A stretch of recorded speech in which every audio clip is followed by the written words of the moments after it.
인식의 주관자로서의 성령, 진리 인식을 주관하게 하는 성령께서 그 역사를 하시는데, 거기 두 번째 줄 보면, 해서 두 번째 줄 중간에 보면, 일반적으로 개혁신학에서는 신학의 가능성에 대한 삼중 근거라고 나와요. 삼중 근거라고 해서 하나님의 존재, 인간의 종교적 성질, 하나님의 계시를 열거하고 있다. 그러니까 뭐냐면 인식론에 있어서 삼중 근거가 있는데 세 가지 원리라고 그렇게 생각해도 돼요. 삼원리, 인식의 삼원리라고 하는데, 하나님의 존재, 하나님이 존재하시니까 하나님 존재와 인간의 종교적 성질, 인간은 하나님을 알고자 하는 그 종교적인 성질이 인간이 가지고 있고, 하나님은 존재하고 인간은 그 하나님에 대한 경외심을 가지는 그런 종교적 성질을 인간이 가지고 있고, 그리고 하나님의 계시, 이 성경이죠. 이 세 가지를 대고 있는 거예요. 하나님은 존재하시고 인간은 하나님을 경외하고자 하는 종교적 성질을 가지고 있고, 그리고 하나님 계시도 아니죠. 그냥 성경 계시가 있는 거고, 이 세 가지에 의해서 이제 진리 인식이 된다. 그렇게 얘기하는데, 이것은 이제 성경을 모르니까 이런 방법으로 인간의 종교적 성질이란 택자나 불택자나 누구나 다 가지고 있죠. 그러니까 아까도 얘기했지만, 누구나가 믿는 사람이든 안 믿는 사람들 죽음에 다가오면, 죽을 일이 다가오면 아이고 하나님 하고 하나님을 찾아요. 하나님을 찾고 아이고 하나님이 도와줬으면 하느님이라고도 하든가 뭐 신이라고도 하고 그렇게 얘기를 하는데, 누구나가 신의식은 다 있어요. 인간에게는 신적 의식이 있는데 실제로 확인할 수 없으니까 이제 학자들은 없다고 단정하는 거고, 그 신의식에 있어서 있기 때문에 이제 불교도 존재하는 거고 유교도 존재하는 거고 기독교도 존재하는 거, 신의식에 의해서. 이러니까 이제 기독교가 일반적인 신의식에 의한 종교가 되다 보니까 타 종교나 비슷한 거예요. 다른 별로 상관이 없이. 그러나 독특하게 탁월한, 기독교는 탁월한 종교이기 때문에 아까 제가 원리 말한 대로 하나님, 인식 대상이 하나님이고, 그 다음 중생한 이성만이 알 수 있고 하나님을, 그리고 뭘 통해서, 성경을 통해서 누가 성령께서 알게 하신다. 이런 독특한 아주 탁월한 인식 원리를 바로 성경신학은 가지고 있다. 그 얘기를 하기 위해서 지금 이 말을 해가는 겁니다. 그 다음 이제 이쪽 83페이지 제일 위에 보시면은 일반 학문과 성경신학의 인식론에 관한 차이는 실로 부분적이거나 방법론적인 차이가 아니라 전체적이고 원리적인 근본적 차이를 가지고 있다. 완전히 인식론이 탁월해요. 기독교 인식론. 바로 이런 인식론의 원리는 일반 학문에는 없잖아요. 예. 그러면 우선 그러면 성령은 어떻게 해서 진리 인식을 가능하게 하는가? 첫 번째가 84페이지 1번, 가로 없는 1번 나오죠. 영혼을 중생케 한다 나오죠. 영혼을 중생케 해야 중생한 이성이 되니까. 그러니까 타락한 이성과 중생한 이성이 완전히 달라요. 중생한 이성은 모든 걸 하나님 중심으로 바라보는 거고, 중생하지 못한 이성은 인간 중심으로 바라보는 거고. 그러니까 예를 들면 하나님이 없는 사람은 황금을 보고 좋다고 그래요. 황금이 참 좋다. 그러나 중생한 이성은 황금이 좋은 게 아니라 하나님을 아는 것이 가장 중요하고 좋은 건데, 그 하나님의 영광으로 해서 살아가는데 필요한 것이다라고 재물을 그렇게 보아나가는 거죠. 그러니까 보는 측면이 다르잖아요. 중생하지 못한 사람은 그것이 가장 좋은 거예요. 황금은 참 좋은 것이다. 좋다라고만 평가해요. 그러나 중생한 이성은 황금은 잘못 쓰면 멸망의 빈거가 된다. 솔로몬에게 하나님이 재물을 안 줬으면 솔로몬이 그렇게 탕마처럼 살아오질 않았을 거예요. 그렇잖아요. 탕자가 또 아버지가 돈을 안 줬으면 나가서 돼지우리까지 안 갔을 거고. 그러니까 돈은 무조건 좋은 것이 아니라 하나님의 뜻대로 사용될 때 좋은 것이지, 인간의 정욕대로 사용할 때는 그것이 멸망의 빈거가 된다. 완전히 보는 측면이, 사물을 보는 측면이 다른 거죠. 그걸 가리켜 견해라고 그러기도 하고, 견해. 볼견자. 견해. 보고 해석하는 것. 그걸 가리켜 관이라고 그러잖아요. 관. 볼관자. 황금을 보는 황금관, 재물관 있는데, 재물에 대한 견해, 보고 해석하는 관이 다르다. 눈이 달라요. 그러니까 안 믿는 사람, 중생하지 못하는 사람은 아 진짜 왜 이렇게 어려운, 재수 없다 이렇게 판단하지만, 정말 중생한 이성은 나에게 어려움이 왔어요. 어려우면 욥처럼 하나님께서 자기를 자기에게 더 하시려고, 또 하나님이 나를 놔두게 하시기 위해서 주었다가 하나님이 가져가셨다. 그래서 하나님 원망하거나 낙심하지 않는다. 그래서 견해가 다르고 관이 다른 거죠. 신관이 다르고 하나님에 대한 견해가 다르고, 전혀 중생한 자와 중생하지 못한 자. 그래서 거기 한쪽 가로 1번에 죽은 영혼을 중생케 해요, 하나님께서. 그건 다 성경 다 잘 아시는 얘기 아니에요. 하나님께서 죽은 영혼을 거듭나고 중생하게 만드신다. 그 다음에 두 번째가 한쪽 가로 2번 86페이지에 나오죠. 진리 인식을 가능하게 한다. 하나님께서 진리 인식을 가능하게 중생시켜가지고 참 진리를 인식하게, 즉 하나님을 알게끔 만들어 가신다. 그러니까 하나님을 알고 경외한다는 것이, 누가? 사모님, 목사님이 잘 가르쳐야 그런 거 아니야. 잘못 가르쳐도 괜찮아. 자꾸 족치면 또 기죽어가지고, 남자 기죽으면 또 꼬사람잖아요. 기죽이지 말고. 하나님이 가르치니까, 목사님이 아마 말 더듬고 이상하게 말을 해도 성령께서 역사하면 그 말씀을 도리어 더 순수하게 받아들일 수 있죠. 나처럼 이렇게 막 너무 유창하게 이야기하면 꼭 약장사같이 보일 수도 있잖아요. 아, 사모님이야 그렇게 안 보이지. 그러나 다른 사람은 도리어 야, 약장사 있는가 보다 그렇게 생각을 하죠. 그러니까 성령께서 중생시켜서 진리인식을 가능하게 한다라고 하는 걸 믿으면, 목사님이 유창하게 하든 안 하든 사모님이 그렇게 책 잡으면 안 된다는 얘기죠. 도리어 그렇게 좀 유창하게 안 하는데 순수성이 있게 보일 수도 있어요. 그러니까 예를 들면 부동산 하는 아저씨가 너무 유창하게 얘기를 하면 꼭 사기꾼 같죠. 저 녀석이 물건 팔아서 어떻게. 내가 이번에 아이들이 자꾸만 이 귀를 좀 어떻게 좀 더 잘 듣게 해본다고 병원에 예약을 했다는 거예요. 갔어요. 갔는데 그 의사가 그냥 유창하게 나 얘기를 하고, 또 거기 또 어디를 가니까 그 내용에 대한 구체적인 설명을 해주는 코너가 있더라고. 거기 가니까 아가씨가 그냥 말 한마디도 안 맺혀 매끄럽게 왜 했던 말 또 했던 말 하니까, 나도 이거 지금 벌써 이게 아마 7, 8번은 했을 거예요, 강의를. 그러니까 무슨 생각이 드냐면, 야, 저 뭐 어떻게든지 돈 많이 들여서 어떻게 수술을 하게 하려고 저러는구나, 이 생각이 들더라고요. 좀 의사가 더듬더듬하고 뭐 진실성이 보이는 게 아니라. 그러니까 성령이 중생시켜서 진식을 가능케 한다. 지금 그거거든요.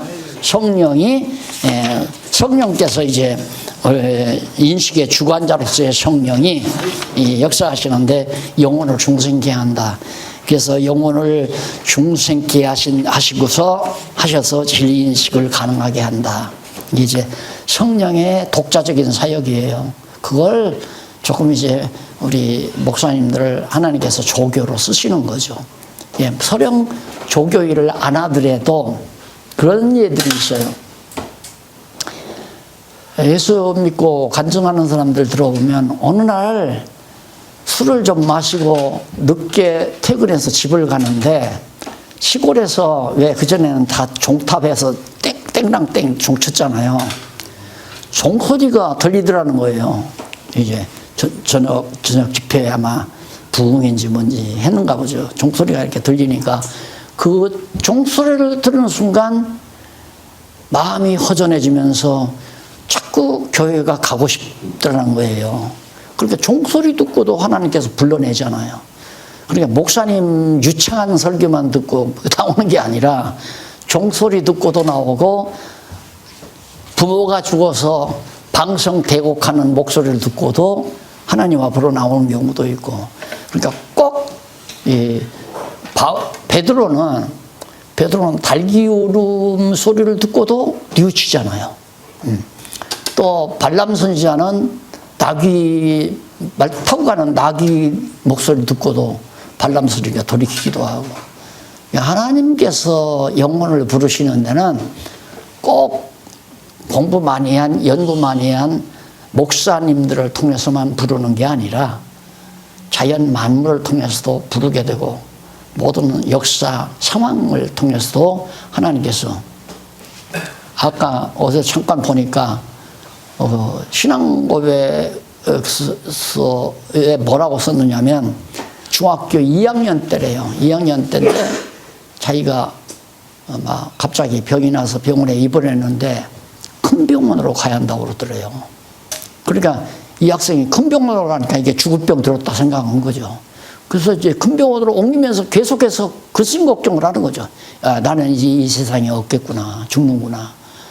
그때 이제 하나님의 음성을 들은 거죠. 음성이 뭐 공중에서 아무개야 하는 음성이 들은 게 아니라 하나님을 찾고자 하는 그 마음이 돌아오는 거예요. 그러니까 하나님께서 부르실 때에는 환경을 통해서 부르기도 하고, 상황이나 환경, 그리고 목사님들의 강론을 통해서도 듣고 뉘우치고 돌아오는 사람도 있고, 여러 가지 방법으로 하나님이 부르시니까 설교, 강론을 잘한다 못한다는 별로 중요한 게 아니에요. 문제는 하나님이 선택해서 불러내느냐 안 하느냐, 하나님의 성령의 주권에 달려있는 거죠. 그 다음에 이제 성령이 중생케만 하는 게 아니라 계시를 깨닫게 한다. 진리인식을 가능하도록 중생시켰으니까 이제는 깨닫게 해야 되잖아요. 그래서 두 번째는 영혼을 중생케 해서 두 번째 계시를 깨닫게 한다.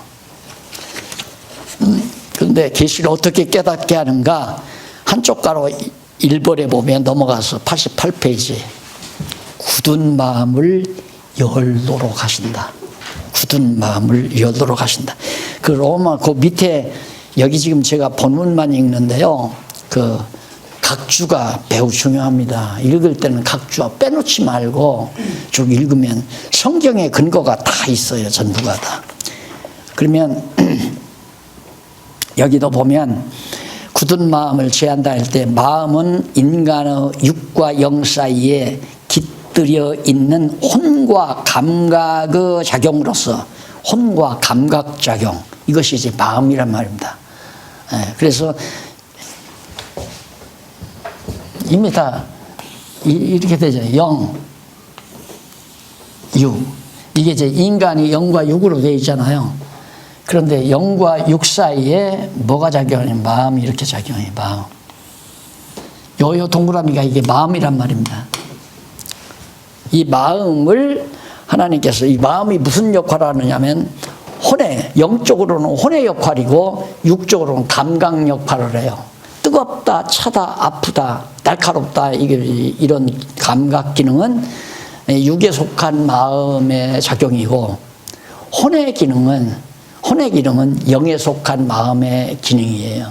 그래서 이건 혼, 감각, 이렇게 되죠. 이게 이제 마음의 기능이란 말입니다. 이것이 이제 아주 고약하면, 저 사람 마음이 굳은 마음이, 굳어진 마음이야. 그러면 그 사람은 아주 강팍하다는 얘기예요. 마음이 강팍해서는 절대 안 받아들이거든요. 그러니까 하나님께서는 그 강팍한 마음, 굳은 마음을 부드럽게 열도록 만드신다. 그러니까 아까 그 학생처럼 중학교 2학년 학생처럼 아주 자기는 잘난 척하고 하나님에 대한 생각도 없고 그러고 살았는데 완전히 죽을 병이 들었다 생각하니까 마음이 약해지는 거죠. 그래서 하나님이 부르실 때는 강팍한 마음을 약하게 만드는 게 매우 중요합니다. 그 약하게 만들려면 잘난 척하던 게 못난 척하게 만들어야 되잖아요. 응? 건강해서 제 육체의 소욕대로 막 활기차게 사는 놈을 불러내려면 병이 걸려서 낙심하고 절망하게 만든다 이 말입니다. 그래서 하나님이 그 마음을 열어야 돼요. 마음을 열게, 하나님이 마음을 열게. 그러니까 예수 믿게 된 동기들을 들어보면 각양각색 많이 있죠. 병들어서 온 사람도 있고 또 사업하다가 망해서 온 사람도 있고 남에게 멸시천대 받다가 나온 사람도 있고 큰 사고가 나서 또 가정이 망해서 자식이 죽어서 또한 사랑하는 아내가 병이 나서 여러 가지 이유들이 다 있어요. 그게 다 마음을 열게 만드시는 하나님의 섭리입니다. 마음을 딱 닫으면 바로왕처럼 아주 강팍해가지고 절대 하나님의 말씀을 안 받아들이잖아요. 그러니까 표적을 통해서 막 백성이 죽어가고 피가 물이 되고 이런 표적이 나타나면 그때 마음이 약해져서 하나님 말씀을 받아들여서 순종하고자 하는 마음이 다 도로 또 강팍하게 되고 그래서 마음을 열도록 해줘야 된다. 그래서 거기 성경 구절 하나 좀 참고해 보십시다. 48번 로마서 8장 5절로 14절 나오죠. 육신을 쫓는 자는 육신의 일을, 영을 쫓는 자는 영의 일을 생각하나니 육신의 생각은 사망이요 영의 생각은 생명과 평안이니라. 육신의 생각은 하나님과 원수가 되나니 이는 하나님의 법에 굴복지 아니할 뿐만 아니라 할 수도 없음입니다. 육신의 생각, 감각 기능이 발달하는. 그래서 절대 하나님의 법에 순종할 마음도 없고 따르지도 않아요. 그러니까 이 마음을 하나님이 열어줘야 된다. 그런 얘기죠. 얼마나 근거 자료가 더 많아요. 성경이 더 많잖아요. 이쪽 89페이지도 나오고 그 성경을 직접 다 읽어보면 너무 분명한 얘기죠. 그 다음에 지각을 새롭게 하여 주신다. 지각.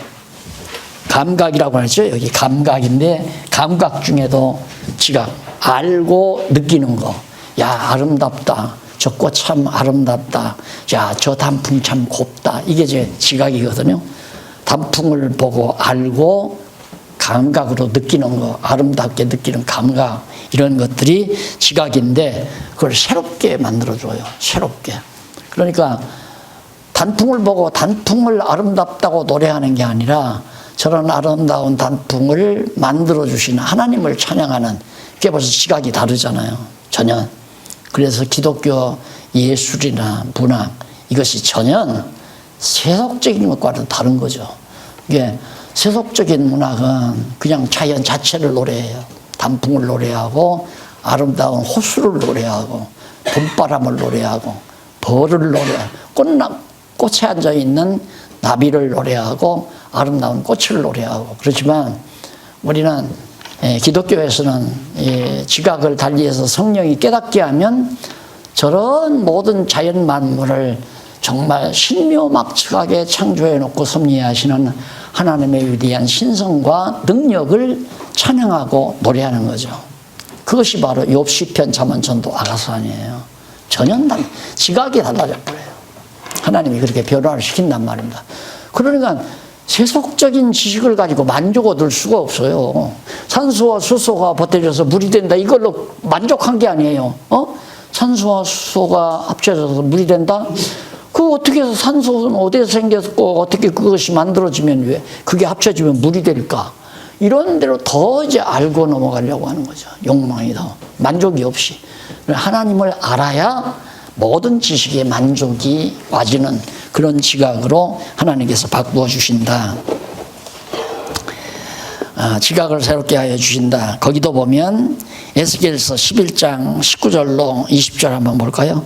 내가 그들에게 일치한 마음을 주고 똑같은 한 마음을 주고 그 속에 새 신을 주며 그들에게 굳은 마음을 제하고 부드러운 마음을 주어서 내 율례를 쫓으며 내 규례를 지켜 행하게 하리니 그들은 내 백성이 되고 나는 그들의 하나님이 되리라. 하나님이 다 부드럽게 하고 깨닫게 해서 하나님 당신 백성 삼아가지고 하나님 우리의 하나님이 되고 우리는 하나님의 백성이 되도록 하나님이 이끌어 가신다. 그 말씀에 다 근거를 두고 있는 겁니다. 이쪽 로마서 12장 2절에도 보면 91페이지 제일 위에 각주 보면 너희는 이 세대를 본받지 말고 오직 마음을 새롭게 함으로 변화를 받아 하나님의 선하시고 기뻐하시고 온전하신 뜻이 무엇인지 분별하도록 인지해라 알아라 이 말이죠. 지각을 바꿔놓았으니까 절대 이 세대에 본받으면 안 된다. 왜? 오직 하나님의 선하시고 기뻐하시고 온전하신 뜻, 그 하나님의 뜻이 무엇인지를 파악하는 거예요. 하나님을 아는 것이 매우 중요한데 이런 지식을 거기에 비슷한 또 요한복음 16장 13절로는 그러하니 진리의 성령이 오시면 그가 너희를 모든 진리 가운데로 인도하시리니 그가 자의로 말하지 않고 오직 듣는 것을 말하시며 장래 일을 너희에게 알려 하심이라. 장래 일까지라도 너희에게 다 알려준다, 알리시리라. 지각을 새롭게 해서 깨닫게 간다는 것이 바로 성경이 말해주는 중요한 얘기죠. 그 다음 세 번째는 진리로 자유케 합니다. 내가 아주 즐겨 쓰는 내용이죠. 혹시 막 사인해달라고 하고 그러시면 내가 항상 이 진리 자유, 진리가 우리를 자유케 한다. 이 진리, 자유. 억압 상태에서는 절대 평안함이 없거든요. 억압당하면 편안하지 않고 불안하다 말입니다. 그런데 이 자유가 진리만이 우리에게 진정한 자유를 준다. 그런데 우리는 세속적인 자유라고 하는 것은 자기 멋대로 육체의 소욕대로 마음껏 아무거나 행할 수 있어야 자유라고 생각하는 거예요. 그래서 세속 진리는 자유와 방종을 한계를 못 긋습니다. 이것이 자유에 속한 거냐 방종에 속한 거냐. 요즘 보면 왜 자유, 양심의 자유를 위해서 그 여호와의 증인 사람들이 군대를 면제받더라고요. 그게 참 모순아니에요. 그러면 그 사람은 군대 안 가니까 양심의 자유를 누리는 거고 군대 가는 사람은 양심의 억압을 당하는 거 아니에요. 가기 싫어도 가는 거죠. 사실은 안 그래요?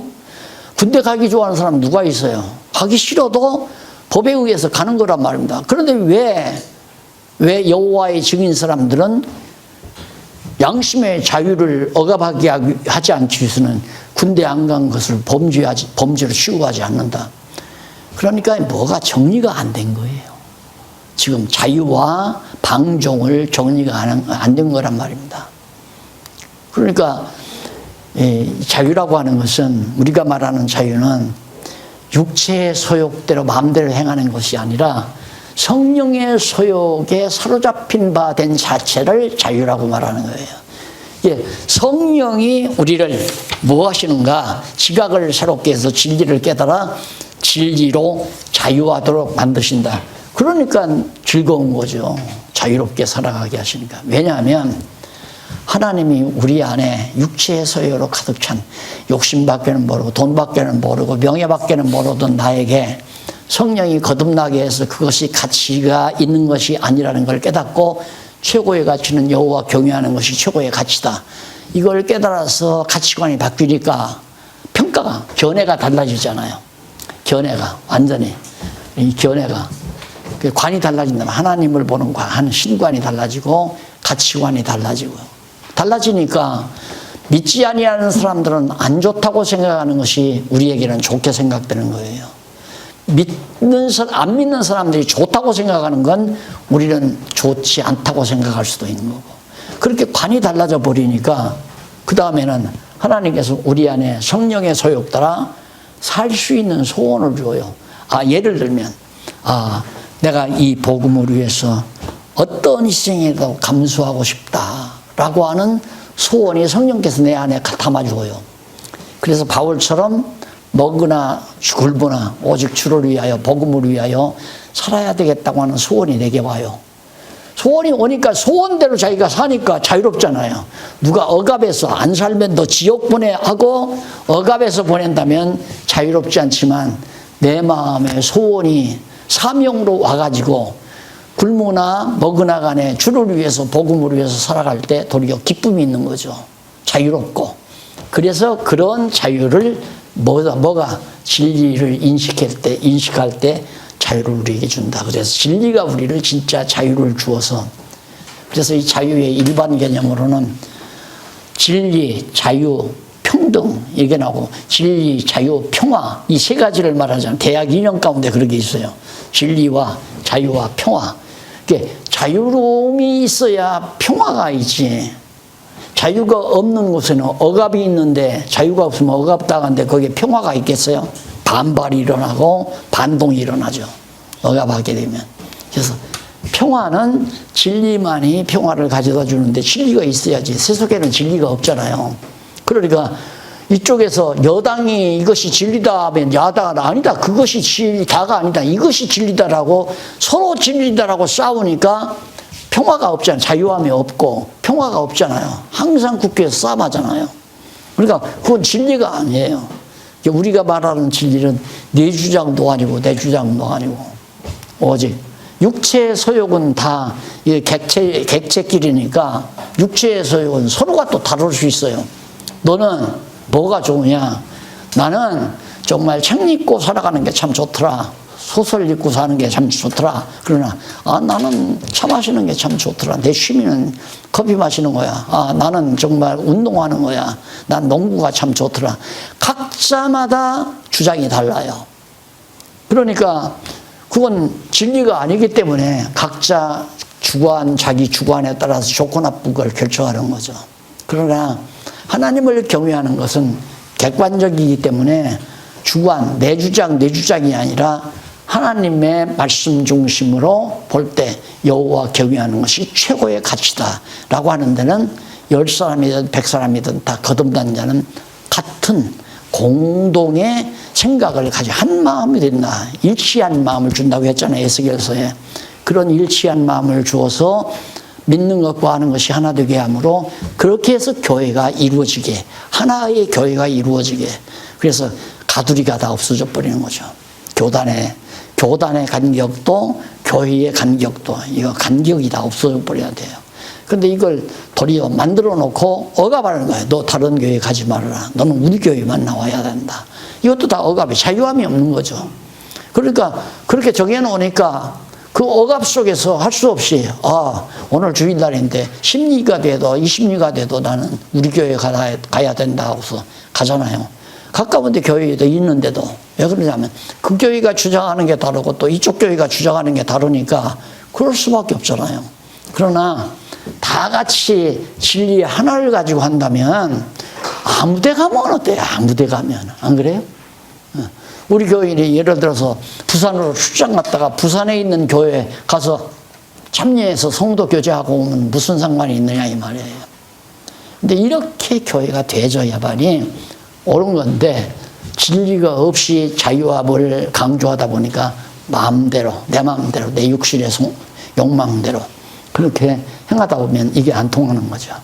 그래서 성령은 반드시 진리로 자유롭게 누구 억압해서 누가 명령해서 살게 하지 아니한다. 성령이 내 마음속에 소원을 두고 행하게 하신다고 그러잖아요. 소원을 두고 행하게 하신다. 그 말은 나 하고 싶은 대로 하게 하신다 이 말이에요.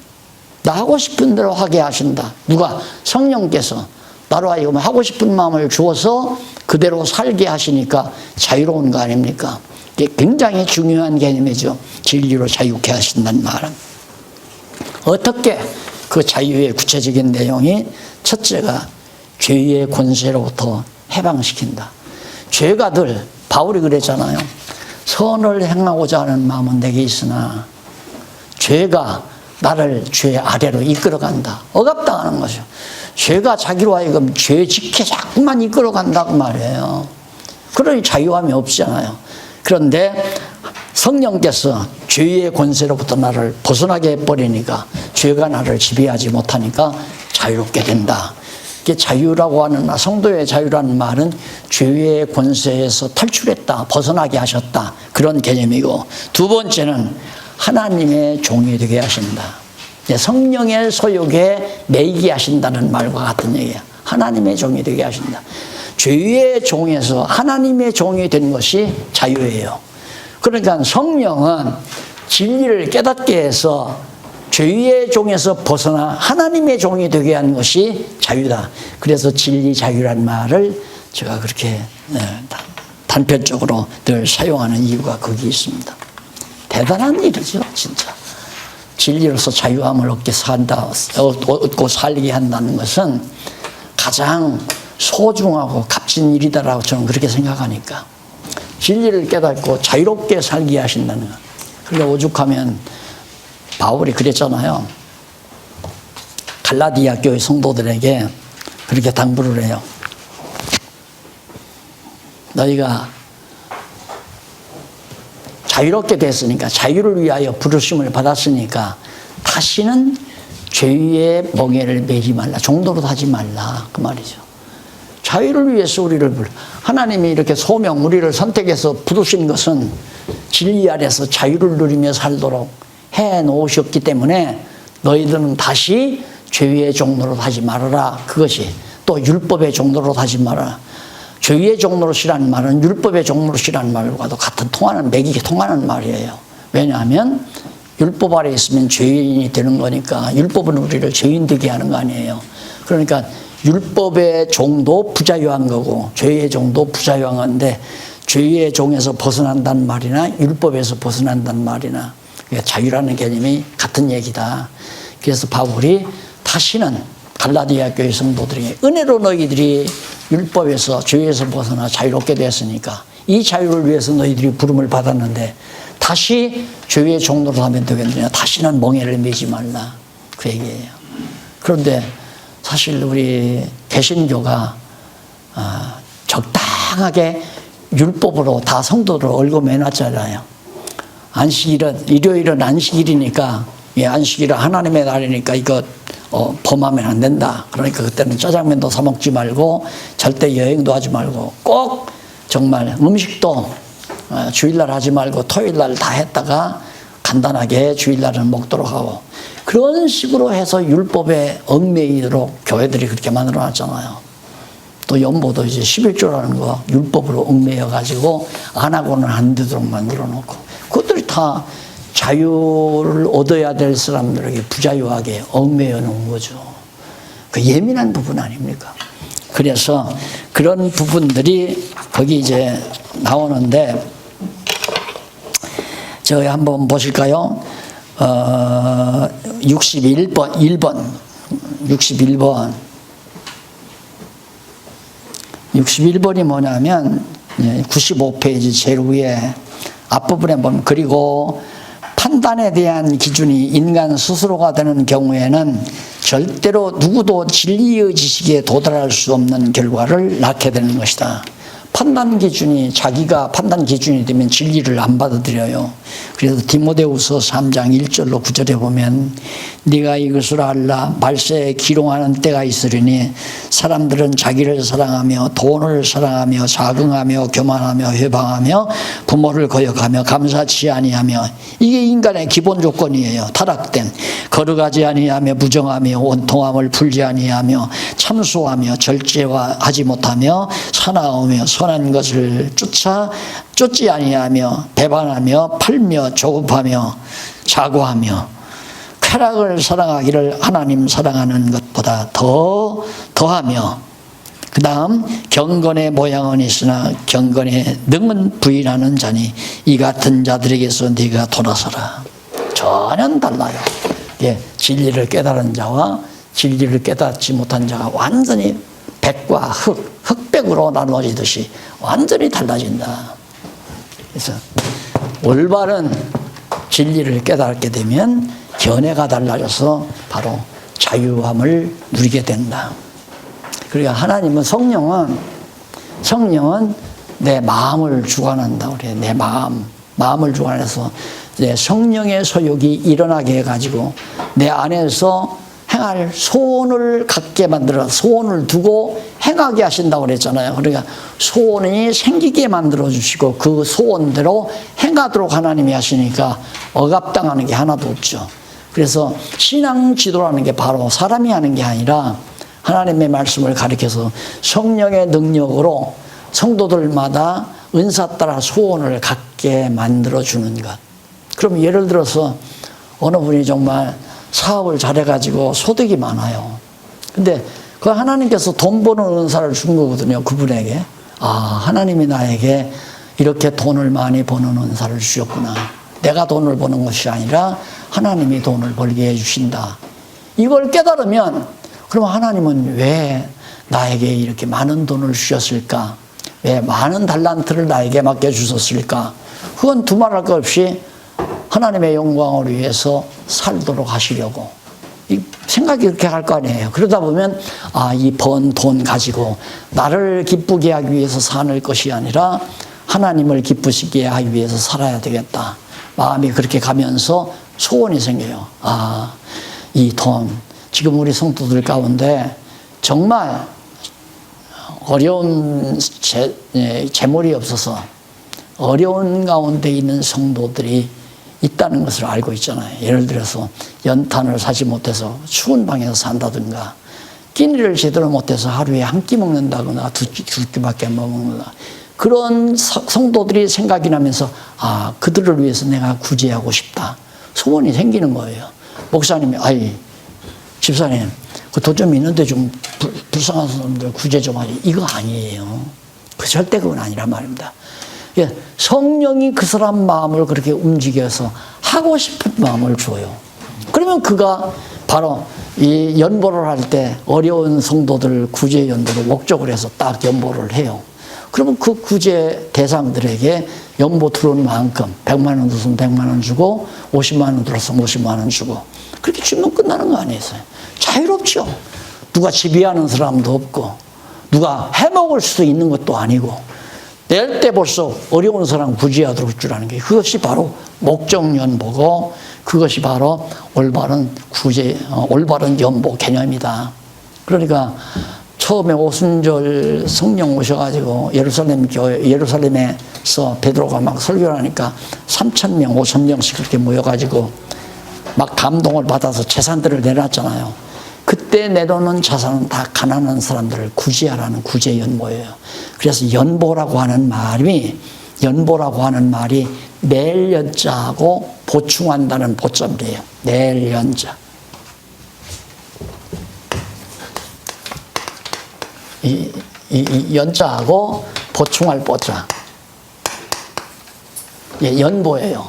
내놔서 없는 사람에게 보충해 둔다. 그래서 성경에 연보라고 해요. 헌금이라는 말은 없어요. 근데 뒤에 그 자꾸 교회들이 헌금이라고 고쳐놓은 거죠. 돈 바치는 거. 돈을 이렇게 바치는, 헌납한다. 재물을 헌납한다 해서 헌금이라고 하신 거지만 연보예요. 그게 연보의 정신은 높고 높은 부요하신 예수 그리스도가 낮고 천한 인간 땅 위에 오셔서 정말 우리 가난하고 어려운 우리 성도들을 위해 준 것을 연보의 기본 원리로 원리로 성경이 말하잖아요. 그러니까 연보의 기본 원리는 신학적 원리는 그리스도의 삶이에요. 부유하신 예수님이 우리를 위하여 내버려서 우리를 보호해 주었다. 보충해 주었다. 그게 연보인데 그 그리스도의 지체로서 우리들도 연보 생활을 한다 이 말입니다. 그러니까 돈을 낼 때는 어려운 사람을 구제하기 위한 거예요. 그러다가 교회가 이루어지면서 이제 그 다음 연보는 사도 바울이 복음을 전할 때 이제 선교비로 내는 거죠. 선교비. 그래서 사실 연보는 복음을 전하고 그 다음 어려운 사람을 구제하는 일, 이 두 가지가 중요한 연보 개념이에요. 그런데 교회를 하다가 보면 연보의 큰 연보는 항상 건축 연보가 최고로 크죠. 그러니까 시설 갖추는데 연보 돈이 다 들어가는 거예요, 그냥. 그래서 수백억 대 재산도 되고 수천억 대 재산도 되고 교회야. 그게 연보의 기본 개념이 없어져 버려. 근데 도리어 연보는 누가 많이 하냐면 지금 정부에서 많이 하잖아요. 가난한 사람들. 요즘에는 식량 없어서 주네. 그 행정당국에서 누락돼가지고 굶어서 죽거나 자살하거나 하지, 제대로 잘 돌보면 기본 생활은 다 하도록 되어 있잖아요. 그 정부가 연보는 참 잘하는 거죠. 연보는. 근데 교회는 도리어 이제 구제 연보는 별로 없고. 그래서 결국 하나님께서 그렇게 자원하는 마음 속에서 소원이 생겨서 행하게 하시기 때문에 그걸 자원이라고 그러잖아요. 스스로 원해서 한다. 그러니까 자유롭죠. 그래서 교회는 참으로 자유스러워야 된다. 스스로 원해서 하는. 그래서 자원하는 마음. 장로도 자원해서 하고, 집사도 자원해서 하고, 권사도 마찬가지고, 연보도 다 자원해서 하고, 전부 스스로 원해서. 그러니 누가 누구에게 하라고 명령해서는 안 된다는 얘기죠. 잘 말씀으로만 가르치면 성령이 진리를 깨닫게 해서 이렇게 자유함을 누리고 성도들로 하여금 사원에서 살아가도록 해 주신다. 그래서 하나님의 종이 되게 해 주신다 하는 내용으로 정리가 됩니다. 그래서 마지막 요한복음 8장 32절 아주 중요한 말씀이죠. 진리를 알지니 진리가 너희를 자유케 하리라. 성령이 중생한 이성에게 진리를 깨닫게 해서 하나님을 알게 해서 자유함으로 하나님의 뜻을 따라 살도록 해주신다. 이게 교회다 이 말. 성도의 생활. 그래서 기독교 윤리도 깔끔하게 정리되잖아요. 너무너무 정리되는 기독교 윤리도. 근데 기독교 윤리가 뭐냐? 그것도 성령의 역사예요. 성령께서 그렇게 살게 하시는 삶이 기독교의 기본 윤리다. 도덕, 세속적인 도덕과 윤리가 기독교 윤리가 아니라 이렇게 살아야 된다. 술, 담배 먹지 말아야 된다. 예수 믿는 사람은 이렇게 살아야 한다. 저렇게 살아야 한다. 이렇게 제시하는 것이 기독교 윤리가 아니라 성령께서 진리를 깨닫게 해서 자유함을 누리며 살게 하는 것이 기독교 윤리의 결과로 나타나는 거죠. 이렇게 해서 일단 기독교 진리 인식론, 바로 성경신학의 원리 부분까지 모두 하셨습니다. 그동안 우리 성경신학 공부한 것이 4번째인가요? 4번째 했어요? 뭐요? 이거요? 두 번째는? 왜 2번째야? 4번째죠? 세 번째? 4번째야. 4번째인가? 하여튼 4번째든 3번째든 나는 4번째로 생각하는데, 우리 교회에서 한 번 했고, 그 전에 여기서 한 번 했고, 우리 교회에서 한 번 했고, 지난번에 한 번 했고, 오늘 한 거 아니에요. 지난번 4시간에. 내가 볼 때. 여기서 이걸 통해서 성경신학의 개요, 성경신학이 대대체 어떤 것이냐, 개략적인 요점을 짚어봤고요. 그 다음 그 성경신학을 어떻게 하면 인식할 수 있는, 어떻게 인식되는가, 성경신학 진리가 인식되는 인식론에 대해서, 성경신학적 인식론에 대해서 정리를 해서 오늘 강의를 마무리했습니다. 그러면 이제 다음 시간부터는 구체적으로 우리가 강론에서 아주 장구하게 4년 동안 배운 것을 간략하게 압축해가지고 이제 강의할 내용인데, 오늘 회장님 말씀 드리니까 길게 안 해도 될 것 같아요. 뭐 다 배웠던 거 아니냐. 그래서 이제 한번 깔끔하게 개략적으로 정리함으로 구약신학 정리하고요. 이게 구약 성경이 말하는 하나님에 대한 진리입니다. 신약에서 말하는, 신약에서 계시된 하나님에 대한 진리, 이것이 구약신학, 신약신학으로 정리되니까 그 2가지 마무리. 중간에 보결생으로 들으신 2 사모님은 빠지지 말고 꼭 들으시면 됩니다. 네, 이렇게 해서 오늘 강의 이걸로 마무리하도록 하고, 다음 주에 건강한 모습으로 만나 뵙기를 바랍니다. 기도하십시다. 자비하신 하나님 아버지, 진리에 보여서 성령 보내주셔서 우리로 하여금 진리를 깨닫게 하시고, 그 진리 안에서 참 자유, 심령의 평안을 누리고 살게 하신 하나님의 사랑 감사하고 또 감사하고, 또 그 능력을 찬양하고 또 찬양해도 다함이 없나이다.